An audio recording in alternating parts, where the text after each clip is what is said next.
Prosim vojaškega vikarja, monsignorja, doktorja Jožeta Pluta, da ob dnevu rodu zvez prisotne nagovori.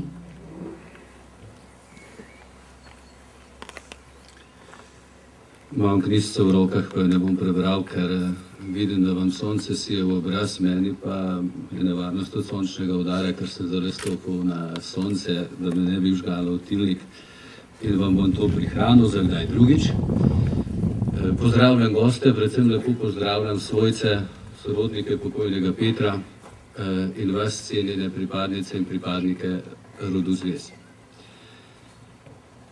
Vi opravljate zelo pomembno delo v Slovenski vojski in seveda za obrambo in varnost domovine in za prizadevanje za mir in pravičnost pri nas in v svetu.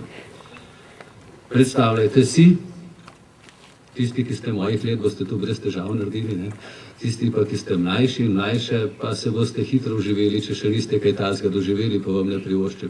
Predstavljajte si, da imate punco, da ste stari 20 let in se dogovorita, da se v petek ob 6. zvečer dobita pred Frančiškani, tam pri Prešernovem spomeniku pri Tromostovju. In potem hitro gresta narazen, oba se veselita in potem ona pride ob 5. k Robovemu vodnjaku pred magistrat, vi pridete pa ob 7. na kongresni trg. Zadeva ne more zlaufati. In podobno tudi na drugih področjih, in znotraj vojske, in znotraj sistemov. Če vaša služba ni na pravem mestu, če svojega poslanstva ne upravljate veselo, jasno, razločno, da veste, komu morate kaj povedati in da on razume tisto, kar mu želite povedati in da poveljnik preko vas lahko svoja povelja in ukaze dobro prenesete. Zato delajte to naprej z veseljem, delajte to naprej s ponosom, tako da se bo širilo, da je rod zvez eden najpomembnejših sestavin obrambe Republike Slovenije in da to pripadnice in pripadniki s ponosom opravljajo. Včasih se zgodi, da nismo čisto vsi zadovoljni s tem, kar delamo. Ampak veste, kdo je vedno z vsem zadovoljen? Poglejte, ko vi pridete domov, tisti, ki ste moški, vas žene včasih vidijo, kako pridete tečni in ne vem še kakšni. Tisti pa, ki imate doma može ali fante, pa tudi včasih se zgodi. Tako je v življenju. Niso samo rožce, ni samo veselje, ampak so tudi rožce, je tudi veselje in tudi radost. In pogledajte, naša domovina je prav taka, nikoli nismo z vsem zadovoljni, ampak od vsakega od nas je odvisno, kakšna je naša domovina, s kakšnim ponosom jo služimo in kako jo cenimo.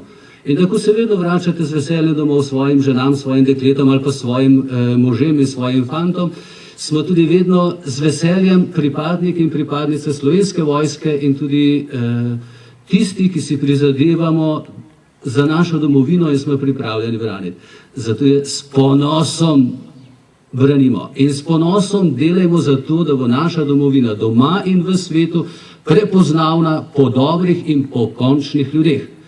Zato zdaj, ker je pred nami praznik slovenske državnosti, 18 let imamo letos, veste, zdaj je čas, ko ni več izgovorov, ni več oni so krivi, tretji so krivi, četrti. Ne, zdaj je čas za ponos, zdaj je čas za odgovornost, zdaj je čas za veselje. Veselje zato, ker smo in veselje na domovino, ki jo imamo. In tako, kot sem rekel, smo veseli in srečni doma v družini, pa vedno ni vse v rožcah. Moramo biti veseli in srečni in ponosni tudi v naši domovini. In zato tisti, ki še nimate slovenske zastave, do 24. zvečer še vedno lahko nabavite in si jo postavite. S ponosom, ker tako, ko bomo ponosno delali in se veselili vsega tega, kar imamo, bomo s ponosom tudi živeli in si prizadevali, da bo vse v naši domovini in v naših službah boljše in tako bo tudi naša domovina in mi sami prepoznavni kot dobri ljudje. Naj vas dobri Bog blagoslavlja in vam da moči, da boste s ponosom upravljali svoje poslanstvo. Sem imel pa še en tak dober vic povedati. Ampak ga bom povedal na koncu, da se ne bi kdo pohujšal. Tisti, ki ga želite, slišite, tamle na levi strani se dobimo. Je pa zelo pomemben zlasti za vas, ki ste pripadnice in pripadniki rodu zvez. Čestitam vam v prazniku, korajžno, veselo in ponosno in po zastave. In vsaj za te velike praznike, državne tisti pa, ki ste verni, lahko tudi za cerkvene, obeste svojo zastavo s ponosom pred hišo na ugledno mesto. In če ne veste, kako gre do barve, če visi gre od leve proti desni, bela, modra, rdeča, tako kot pišemo, če visi po steni dol, sicer pa vemo kako. In bela pomeni nedolžnost, veselje, modra pomeni modrost in širina, rdeča pomeni srčnost, ljubezen. In sem prepričan, da pripadnice in pripadnike Slovenske vojske zastave s takimi čudovitimi simboli ne bi smelo biti sram postaviti na okno svoje hiše ali pa na drug pred hiše. Veselo praznovanje.